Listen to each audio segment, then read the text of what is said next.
Como parte de esta aproximación al universo de la gestión en fisioterapia, hoy vamos a abordar uno de los temas más interesantes y que muchas veces tiene que ver con cierta dificultad para poner en acto todo lo que tiene que ver con qué le cobro a mi paciente. Estoy hablando de los aranceles, estoy hablando de los honorarios o de las tarifas que cada uno en su ciudad decide cobrar, más allá de que haya o no verificado cuáles son los componentes del costo de cada unidad de servicio o cada unidad de atención facturable o vendible. ¿Qué quiero decir con esto? Ustedes sabrán, y seguramente en muchos casos habrán sido protagonistas de esto, que en ciertas clínicas, en ciertas consultas, se fija el valor de la atención en función de cuáles son los precios vigentes, sobre todo en algunas de las clínicas y centros de atención que los competidores tienen en la zona de influencia de mi propia clínica. Yo suelo decir que esto no es que esté mal. Lo que sí me parece interesante es aclarar que es insuficiente. Para decir, la determinación de un precio tiene que ver fundamentalmente, sí, con factores de competencia, pero sobre todo con la definición clara de cuál es el costo del servicio que estoy prestando, y dentro de ese costo yo voy a separar aquellos que son costos fijos y los que son costos variables, porque tienen comportamientos claramente muy diferentes e impactan de una manera muy distinta en mi negocio y en mi estado de resultados, en mi balance de pérdidas y ganancias al cabo de un periodo mensual y por supuesto del anual. Con esto lo que quiero decir es que tal vez yo llego a determinar, por ejemplo, que el valor con el que yo debería salir al mercado según mis costos es 40 euros, por decir un número. Sin embargo, advierto que a raíz del nivel de precios que está manejando la competencia inmediata y cercana geográficamente a mi consulta, no me convendría estar en 40, me convendría estar en 35.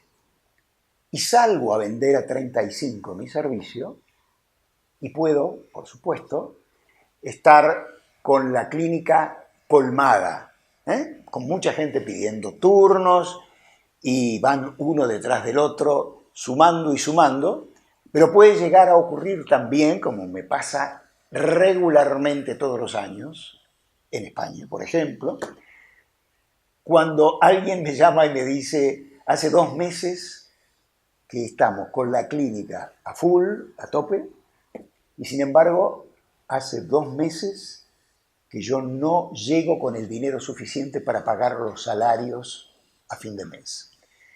Y aquí hay encerrada una gran contradicción. No siempre el volumen a cualquier precio tiene sentido. Sí me importa aclarar que si yo necesito, por cuestiones de competencia, durante un cierto lapso de tiempo, bajarme de mis propios costos, no hay problema.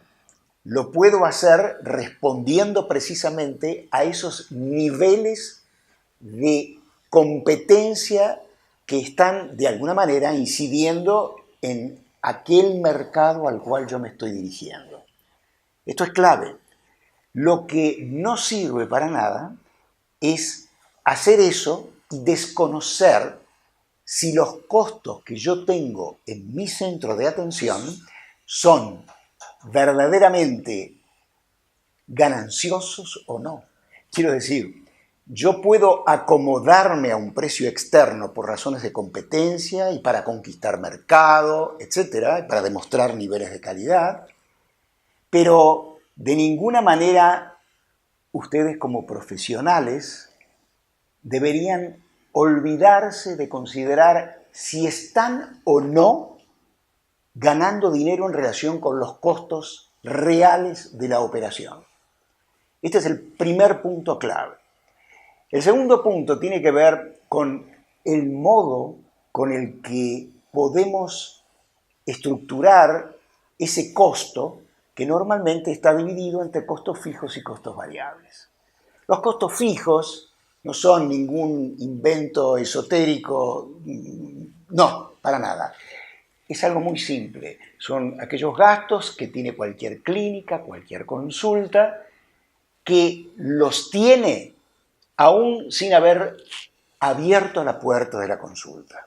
Esto está referido al alquiler, a gastos de electricidad, a gastos de mantenimiento, de asesoría legal, contable, incluso el servicio de limpieza, la amortización.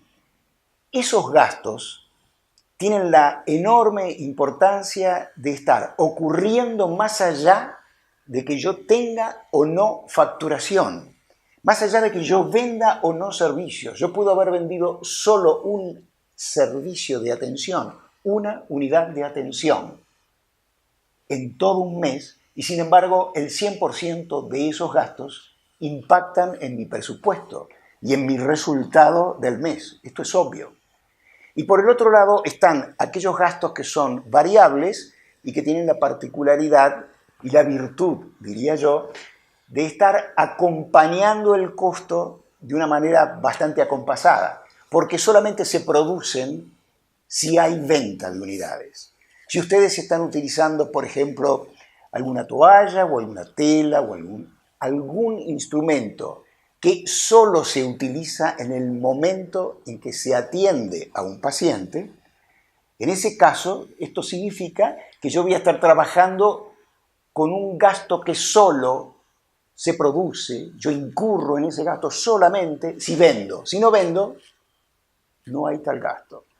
Entonces esto me deja una zona más importante de alivio. Imagínenlo en términos de si el personal que yo tengo, los profesionales, los fisioterapeutas que, por ejemplo, están siendo parte del plantel de mi clínica, estuvieran cobrando salarios fijos solamente, esto significaría que si no se alcanzaran determinados niveles de productividad, sería imposible absorber los costos fijos que tengo regularmente y que golpean ahí a la puerta sin que venda una sola unidad de atención. Este es uno de los temas. El costo fijo, en la medida en que yo lo pueda manejar, vuelvo al caso del profesional que está trabajando conmigo, si ese profesional, en lugar de estar con un salario fijo en relación de dependencia y con las cotizaciones encima, estuviera trabajando de manera autónoma, casi diría on demand, es decir, a medida que aparecen pacientes que requieren de sus servicios, él o ella están cumpliendo su rol. En ese caso, ¿qué es lo que pasa? Yo pago si vendo, si no, no pago. Entonces, esto, imaginen, que presenta a los ojos del director general, que es cada uno de ustedes, en distintos casos, seguramente sumando otros roles, a veces se da el triple rol, quiero decir, es el inversor, el que puso el dinero para adquirir el espacio donde ocurre el fenómeno de la atención clínica, y también es el director técnico y profesional que se encarga de las modalidades terapéuticas, de los protocolos, y también es el director general que se ocupa de tomar personal, de ir al banco, de establecer las campañas de marketing, etc. Ese triple rol hace que por lo menos el director general tenga que tener mínima conciencia de esto de lo que estamos hablando. Un costo fijo o un costo variable puede significar el acta de defunción de una clínica en el término de 6 meses, según cómo se maneje. Y les voy a decir algo más. Una de las anécdotas más frecuentes cuando se analizan casos reales en situaciones de consultoría express con clínicas que tienen alguna crisis o coyuntura de crecimiento, por ejemplo, suele ser que al determinar los costos fijos dejan de contemplar cierto tipo de salarios. Por ejemplo, el del director. Sí, el director de una clínica es muy frecuente que diga, no, yo no estoy cobrando un salario. El día 30 o el día 5 de cada mes, yo retiro algo, lo que hay. Y ocurre que al determinar el costo, yo entonces estoy imaginando que esa unidad de atención que voy a vender no tiene costo de un director general manejando la gestión de toda la empresa de ese centro de atención.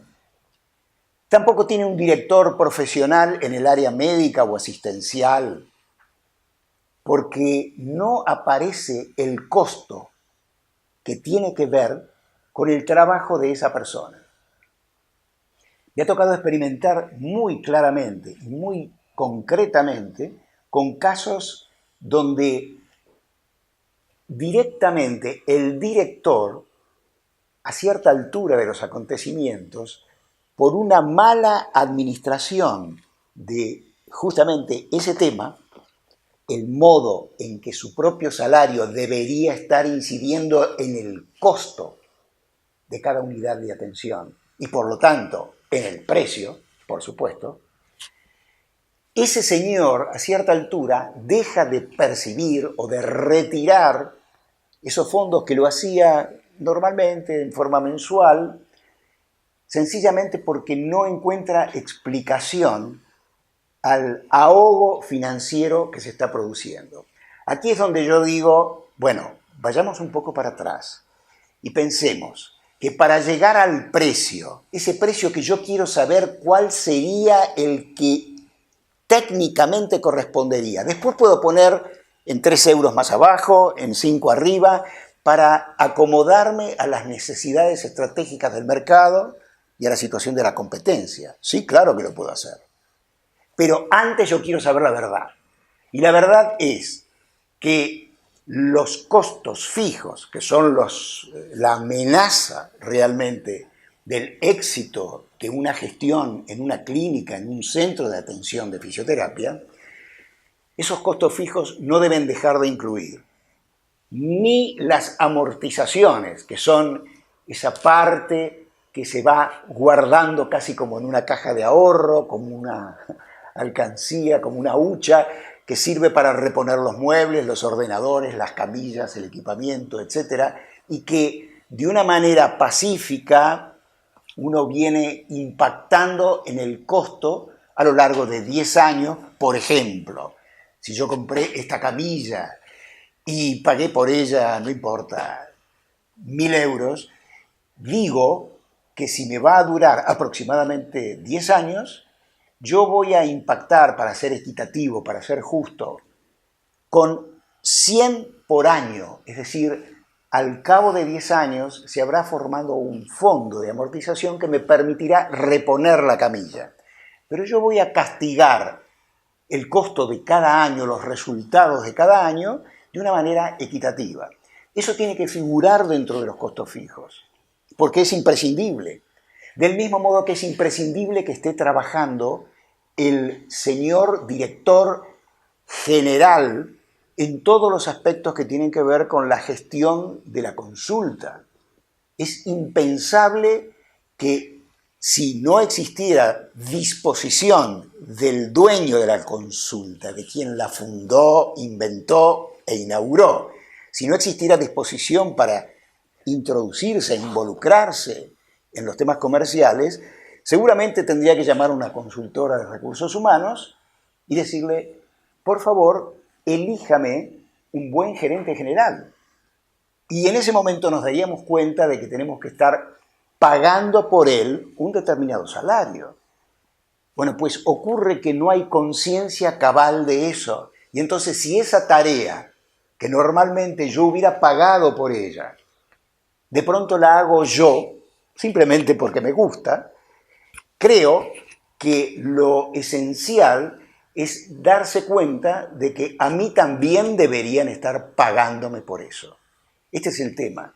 Y yo no puedo dejar de incluir el costo de ese salario que yo pretendo cobrar dentro del cálculo del costo de mi unidad de atención de servicio.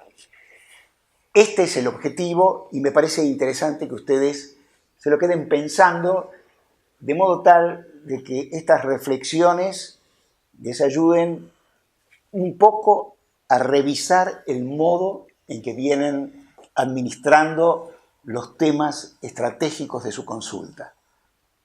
Y en la medida de lo posible, sientan también que el acompañamiento de expertos en otros temas puede ayudarles a ustedes a superar alguno de estos retos que a veces son involuntariamente ignorados. Gracias por la atención.